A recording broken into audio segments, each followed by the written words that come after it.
નમસ્કાર, CV24 news સાથે હું રેશમા આપનું સ્વાગત કરું છું.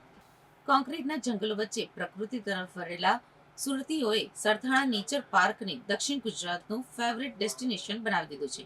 તાપી કિનારે 81 એકરમાં ફેલાયેલા આ ઓપન ઝૂમાં ગત વર્ષે 9.5 લાખથી વધુ પ્રવાસીઓ નોંધાયા હતા, જેનાથી સુરત મહાનગરપાલિકાને 2.57 કરોડ રૂપિયાની ઐતિહાસિક આવક થઈ છે.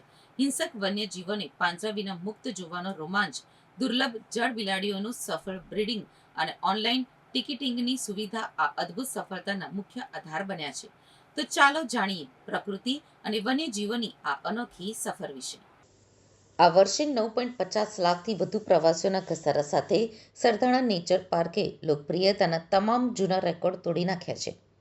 54 પ્રજાતિના વન્યજીવો ધરાવતા આ પાર્કની ઘટાદાર વૃક્ષરાજી ભર ઉનાળે પણ લોકોને કાળઝાળ ગરમીમાં અદ્ભુત ઠંડકનો અહેસાસ કરાવે છે. અહીં સિંહ, વાઘ અને દીપડા ઉપરાંત અત્યંત સુંદર સફેદ મોર પ્રવાસીઓ માટે મુખ્ય આકર્ષણનું કેન્દ્ર બન્યા છે.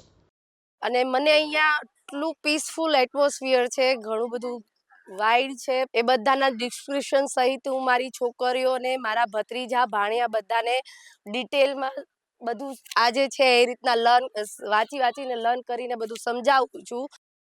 મેં અહીંયા વાઘ જોયા, જલબિડાડી જોઈ, પછી બ્લેક બતક જોયા. જે આપણે પાંજરામાં જોઈ અને જે આ ઓપન રીતે જોઈ છે તેમાં કંઈક અલગ જ ફીલ આવે છે. આપણે નેચરની એકદમ નજીક લઈ જાય છે. આ ઓપન ઝૂમાં દીપડા અને પક્ષીઓ સિવાયના તમામ પ્રાણીઓ ખુલ્લા એન્ક્લોઝરમાં મુક્તપણે ફરે છે. સેન્ટ્રલ ઝૂ ઓથોરિટીની ગાઈડલાઇન્સ હેઠળ ચાલતા આ પાર્કમાં હિપ્પોપોટેમસ અને હરણ માટે ખાસ પ્રજનન કેન્દ્ર છે.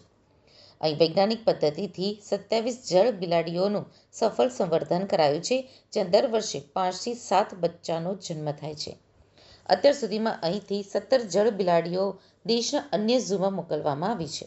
जो सूरत का जू है वो कंसेप्ट से पहला ओपन मोटेड जू बना हुआ था. जो पूरे जू में खाली अपना वो लेपर्ड का केज है और बर्ड्स के जो एवेरी के केज है वो कैप्ट बंद केज है. बाकी सभी ओपन मोटेड टाइप है. इसका तो नवी पेढ़ीने प्रकृतिनी नजीक लाववा माटे दर वर्षे 2 लाखथी વધુ વિદ્યાર્થીઓ અહીં શૈક્ષણિક પ્રવાસે આવે છે, જેમને વન્ય જીવન સપ્તાહ દરમિયાન મફત પ્રવેશ આપવામાં આવે છે.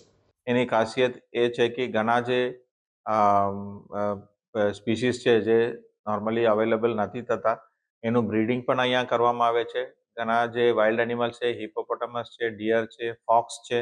પાલિકાની ઓનલાઈન ટિકિટિંગ વ્યવસ્થાએ લોકોને લાંબી કતારોમાંથી મુક્તિ આપી છે.